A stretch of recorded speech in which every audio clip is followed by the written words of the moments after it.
સાબરકાંઠા જિલ્લામાં આજે વહેલી સવારથી જ મેઘરાજા મહેરબાન થયા છે ત્યારે ધોધમાર વરસાદથી ખેતરો બેટમાં ફેરવાયા છે। હિંમતનગર, તલોદ અને પ્રાંતિજ જિલ્લામાં સૌથી વધુ વરસાદ નોંધાયો છે ત્યારે પ્રાંતિજ તાલુકાના નિકોડિયા અને છાદરડા ગામની સીમમાં પાણી ભરાવાના બનાવ પણ સામે આવ્યા।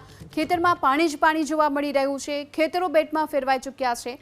ખેડૂતો દ્વારા ખેતરોમાં જે કપાસ મગફળીના પાકનું વાવેતર કર્યું હતું તે પાક પર હાલ પાણી ફરી વળ્યું છે અને પાક નષ્ટ થવાની અણી પર છે। નકોડિયા ગામમાં પસાર થતી નદીનું પાણી જે ખેતરોમાં ફરી વળ્યું છે અને તેના કારણે ખેતરોની આ સ્થિતિ છે। સાબરકાંઠા જિલ્લામાં વહેલી સવારથી જ મેઘમહેર યથાવત જોવા મળી રહી છે। સાબરકાંઠા જિલ્લાના મુખ્ય જો વાત કરવામાં આવે તો તલોદ, પ્રાંતિજ અને હિંમતનગર ખાતે વહેલી સવારથી જ વરસાદ ધોધમાર વરસી રહ્યો હતો। વરસાદ વરસવાને લઈને જે પ્રકારે દ્રશ્યોમાં જોઈ શકાય છે તે પ્રમાણેની સ્થિતિ હાલ જોવા મળી રહી છે।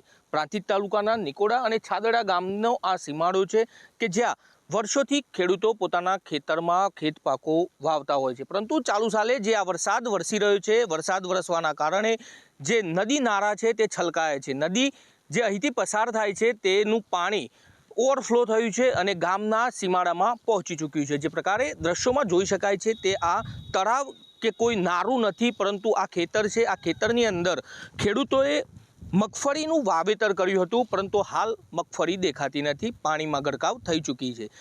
આજે જે વહેલી સવારથી વરસાદ વરસ્યો હતો તેને લઈને આ સ્થિતિનું નિર્માણ થયું છે। અહીંના જે ખેડૂતો છે તેઓ પણ ચિંતિત બની ચૂક્યા છે। ખેડૂતોનું જો માનીએ તો ખેડૂતો કહી રહ્યા છે કે 20 વર્ષથી વધુ સમય બાદ આ સ્થિતિનું નિર્માણ થયું છે। આ જે છાદરડા ગામનો જે સીમાડો છે તે હાલ પાણીમાં ગરકાવ થઈ ચૂક્યો છે અને જે પાણી છે તે અત્યારે હાલ વધી રહ્યું છે, જેની સપાટી જે નદી જે છે તે બેક થઈ રહી છે, ઓવરફ્લો થઈ રહી છે, તેના કારણે આ સ્થિતિનું નિર્માણ થવા પામ્યું છે। દર્શન પટેલ, એબીપી અસ્મિતા, સાબરકાંઠા।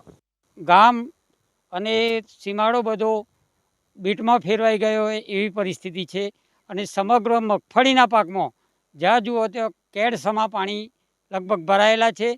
છાદરડા ખારી નદી અને નિકોડિયા વચ્ચે એક ઓઘું છે, એ બંનેના વચ્ચે આવેલું ત્રિભેટે આવેલું ગામ હોય એ પરિસ્થિતિ છે અને એટલો સતત વરસાદ પડે છે।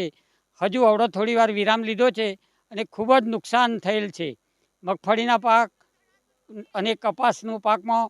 સમગ્ર એરિયામાં જો તે પાણી સિવાય કશું દેખાતું જ નથી।